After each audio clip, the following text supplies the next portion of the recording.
Hello everyone, Iridescent here, and in this video we're going to be breaking down the upcoming winter update and event coming to us December 19th until January 5th.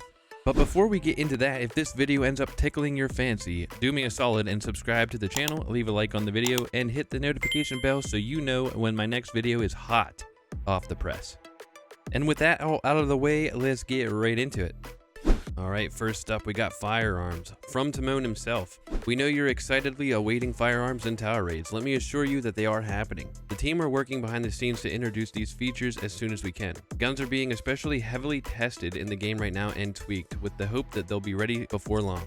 Glad to hear that they're still working on it. Unfortunately, not coming this update or more than likely this year, but maybe sometime in the near future. Although we're not getting guns this update, it looks like we are getting some new weapon types, that being pole arms and nocturnal weapons.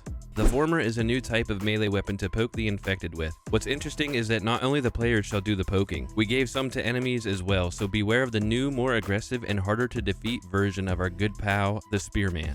So it looks like they're also going to be bringing new enemy variants that also use these pole arms, which I think is actually pretty cool. But the pole arms is not actually the weapon type that I am excited about. I am more excited about the nocturnal weapons.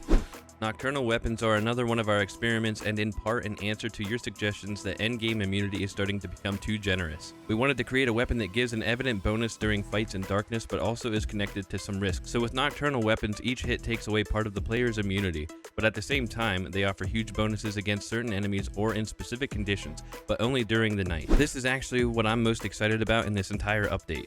Mid to late stage game, you don't have to worry about your immunity, and you have stacks on stacks on stacks of immunity boosters, but with this, maybe not anymore.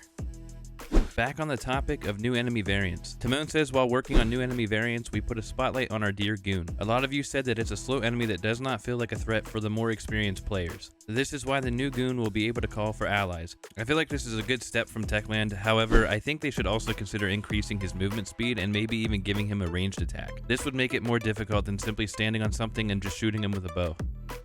And next up, airdrops are making their way back into DL2. It'll be full of entertainment, presents, rewards, and festive atmosphere. Those presents, for example, will come in the form of some DL1 inspired airdrops, courtesy of Santa himself. He's coming to town bearing gifts, but nothing in Dying Light is so simple. To actually receive them, you'll need to get on Bacca's good side and run some errands for him. Expect a cool outfit that you'll be able to earn and collect during the event, as well as new winter-themed weapons. Do you think if we get to the airdrop too late, we'll have to fight renegades similar to Rice's men in the first game? Or since we're running errands for Bacca, maybe the infected will be waiting for us. I guess we'll just have to wait and see. And last but certainly not least, this year they are bringing snow to Villador. The city will be lightly dusted with fresh and fluffy snow, and this looks like it's going to be for the entire event. Looks like we're also going to be able to throw snowballs at our enemies that will freeze them on the spot and kill them. I find this to be incredibly awesome considering that so many people wanted this last year, but unfortunately we did not get it. But it looks like this year it is here, and I am 1000% going to abuse the snowballs. That's going to do it for this video, but before we go, what part of this update or event are you most hyped about? Let me know in the comments section below, and I hope to see you in the next video.